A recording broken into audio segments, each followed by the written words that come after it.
If you're planning a hiking trip to the Dolomites, then this video is for you.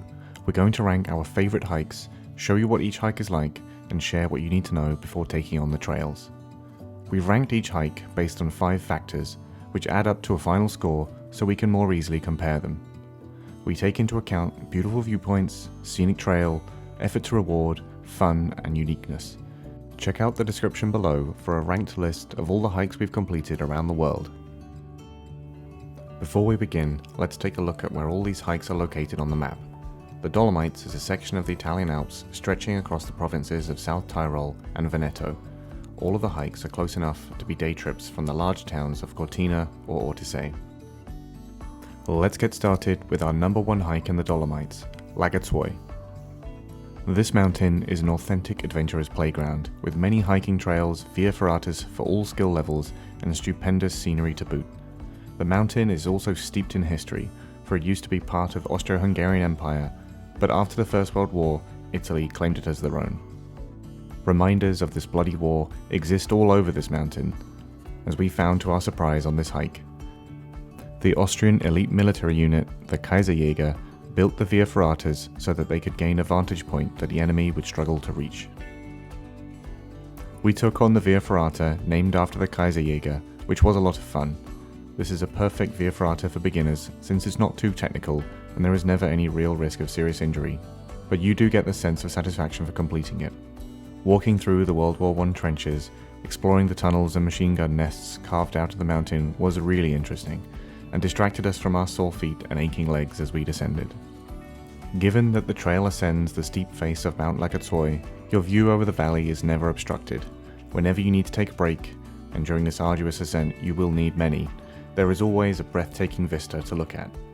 There was never a moment along the trail where we didn't think, wow, this is incredible. And I can't think of many other hikes that do that as well or better. Once at the summit, you can see the majestic mountains which aren't visible from the valley floor. We really felt this mountain offers some of the best views in the Dolomites. If you found a better view, let us know in the comments below. This was a lot of work. It's a very steep trail with some sections of scrambling and climbing, and you're climbing up almost 800 meters, and then back down again. As I mentioned earlier, we were never bored. This hike is an art gallery and an open-air history museum all wrapped up in one. An extremely rewarding hike, one that we will forever be fond of. The Dolomites is full of unique wonders, and the UNESCO World Heritage status recognizes this. But this one really shines above an already high-scoring class. The history and the beauty of this hike really give it an incredibly special feel. Overall, Lagazuoi scores a whopping 90%, the highest rating we've given to any hike we've done to date. If you want to learn more about Lagazuoi, we have a full-length video covering this hike in detail. Our second favourite hike, the Cadini di Misurina, also known as the Mountains of Mordor, is a short but incredibly rewarding hike accessible from the same car park as the Tre Cime di Lavaredo trailhead. The 5-kilometre out and back trail is pretty easygoing, climbing up over 240 meters. For the first 30 minutes, the view ahead of you is pretty well obstructed, but if you turn around, you have the best view of Tre Cime. You can see all 3 of them looking down at you, impossibly large, filling the horizon. Clouds whipped up by the gaps between them burst and scatter very quickly, so you won't always see all 3 at once, but that just makes the view all the more special. As you pop up over the crest, you'll find a sheer cliff with a big drop, and on the other side of this colossal chasm, you'll see the Cadini di Misurina, colloquially known as the Mountains of Mordor for their striking resemblance to the landscape that Sauron's evil empire once called home. Once you're at the cliff face, these eerie but epic mountains remain visible until the turnaround point. The trail follows the cliff edge, so if you're afraid of heights, this may be as far as you make it. It's pretty spooky. And the final viewpoint is nothing short of iconic, a favourite for photographers and drone pilots alike. This tiny outcrop, jutting out of the mountainside, offers a viewpoint like no other. There's just about space for 2 people at the top, but the ground is not even, and it's often very windy out there, so take care as you enjoy this incredible view. While the cliffs are a little spooky for some, this is still a fun hike. We met only a few other people along the way, all of them were keen photographers or drone pilots, or both, all of them eager to experience this icon. Their excited energy was palpable, and it really added to the experience. This was not a difficult hike physically. although for some it may prove challenging mentally given the steep cliffs and the long drop. This was so much more rewarding than the Tre Cime hike and way less effort. Few other viewpoints have as much coverage on the internet. Hardly a week goes by without me seeing this crop up in my feed, showing someone else's pilgrimage to this amazing place. We really hope you get to enjoy it too. Overall, this trail scores 78%. For such a short, easy hike, you really cannot afford to miss this when you visit the Dolomites.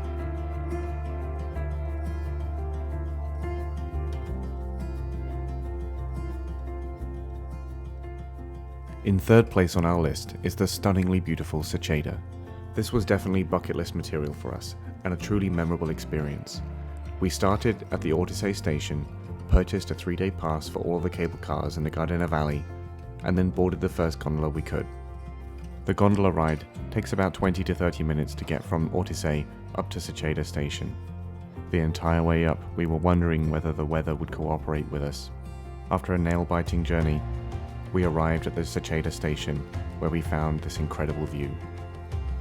Seceda itself is 2,519 meters tall, but the tallest mountains you see here are actually Forchetta and Sassragais, both of them 3,025 meters tall. There are no hiking trails to their respective summits, it's simply too steep for that. These are big mountains. The tiny stick figures of hikers give some sense of the scale that the rolling clouds steal from you. So, as you can already see, the viewpoints here are incredible. Throughout the hike, there are several more striking scenes of this special place. We recommend taking a moment to rest and drink in the views whenever you can. The trail itself is varied and pretty, starting out on the grassy slopes of Seceda, descending through a boulder field and through small pockets of trees. Your view is never obstructed for long. When the trees break, you're always greeted with an amazing view.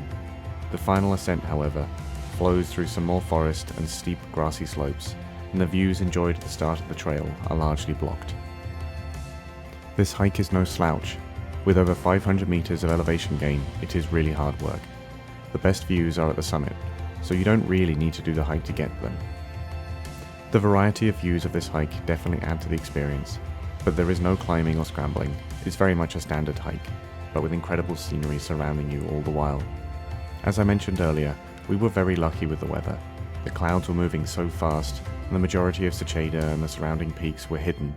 Because everything on the other side of the cliff was all cloud, it really added to that special feeling. This was, without a doubt, a unique place with world-beating views. There were no technical sections, and despite the dramatic and steep nature of Seceda, there's never a risk of falling far, so it scores very low on the fear of heights factor. Overall, Seceda scores 70%. If this looks like a hike you want to try out for yourself, we have a full-length video on this hill, link in the description below. In fourth place is Sassolungo, a striking, iconic mountain. Its strange shape almost resembles a volcanic crater, and it stands over 1 kilometer taller than the alpine meadow next to which it sits. Its peak is 3,181 meters above sea level, although this hike peaks at a maximum elevation of about 2,685. The weather in late June was perfect for the hike, not too hot and no low-lying clouds to obstruct our views of the surrounding area. To reach the summit, you need to take 3 cable cars. The last of them is very memorable. The tall, coffin-like cabins are not for the claustrophobic, and they can only take 2 people at a time, but they offer you a very different feeling as you ascend. Once you arrive at the top, you can enjoy views of the colossal cliff face of Piz Miara and Piz Selva, standing tall across the valley, and in the distance, the infamous Marmalada. Although this gondola was a lot of fun, it is only a short ride, and the rest of the hike didn't top our list for fun specifically. It was mostly a long, downhill slog. For the first 45 minutes, you're looking down the mouth of the mountain and the alpine meadow below. Once you leave the core of Sassolungo and skirt around the outside, you're granted great views of Seceda and the neighbouring peaks. The trail itself is very scenic, seldom obscured by trees, so there's always something to look at. While the mainstay of this hike is a descent, there is still a lot of climbing along the way, and it is hard work. The last 3 kilometers felt really long, because there's not much variety, and our feet were getting pretty sore and ready for a rest. Compared to other hikes in the Dolomites, we felt that the reward is not as high as some others. That said, it is a pretty unique hike, given the iconic nature of the mountain. I've never seen a coffin-style cable car before or since, and the Dolomites is a marvellous place for hiking. Overall, Sassolungo scores 59%. Check out our full-length video on this great hike, link in the description below.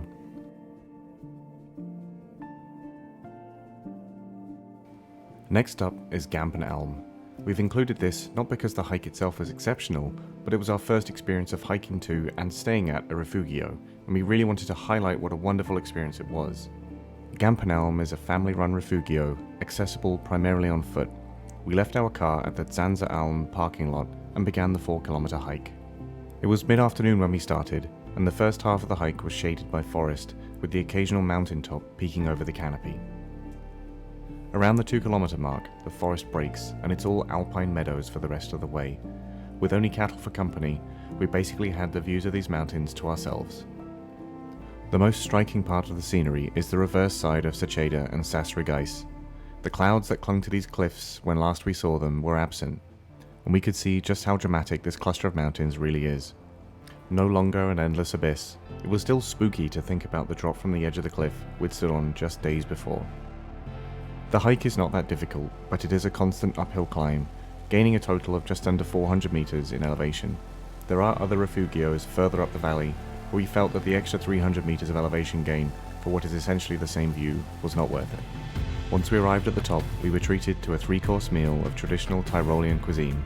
The owner made time to sit down with every table and talk to every guest, and after dinner we sat on the deck chairs and watched the sunset over the valley below us. It was a truly magical experience, and part of the reason I'd recommend staying in a refugio to anyone. Breakfast was another hearty meal, and the hike back down to the car was easy, with a cool morning breeze offering relief from the summer sun. While this whole experience was great, it's not especially unique to the Dolomites. The hike itself gets a solid score of 53%. And our final hike, Tre Cime di Lavaredo, you might be shocked to see this hike come in last place, but allow us to explain. These 3 peaks, named the Three Chimneys in Italian, are certainly iconic and are definitely worth going to see, but we felt that the trail doesn't really do them justice. This hike, starting at the Refugio Auronzo car park, is a 10-kilometer loop with a total of 450 meters of elevation gain. If the weather is cloudy, which it so frequently is, there's a very good chance you'll see nothing. The other factor is that these peaks are so large, it's quite hard to see them from the trail. You need to walk quite far away from them to get a decent view. The viewpoints from the trail are definitely no better than the much shorter trail to Cadini di Misurina, and while they're pretty, they aren't anything special, at least in terms of what else is available in the Dolomites. We didn't find the trail that rewarding. There aren't any scrambling sections, and there's very little variety, so it wasn't that fun either. The main reason for the 450 meter climb is because on the other side of the 3 chimneys, you descend down into the valley and then have to climb all the way back up again. Tre Cime is definitely iconic. I can't think of too many other famous mountain triplets, but that's where the special feeling ends. So if you think we were too harsh on this hike, giving it only 44%, let us know in the comments. The hikes featured in this video are really only scraping the surface of what the Dolomites has to offer. These are our favourite hikes from the Dolomites to date, but we're really excited to get back there and explore more as there is so much to see. If you have any recommendations for us, please let us know in the comments. Likewise, if you have any questions about anything you've seen in the video, please ask away and we'll do our best to answer every one. Thank you so much for watching. Just a reminder, we have longer videos that cover Sassolungo, Seceda and Lagazuoi in much more detail, so if you're interested in them, you can find the links in the description below. And if you found this video helpful, leave us a like, and to see more content like this, please consider subscribing.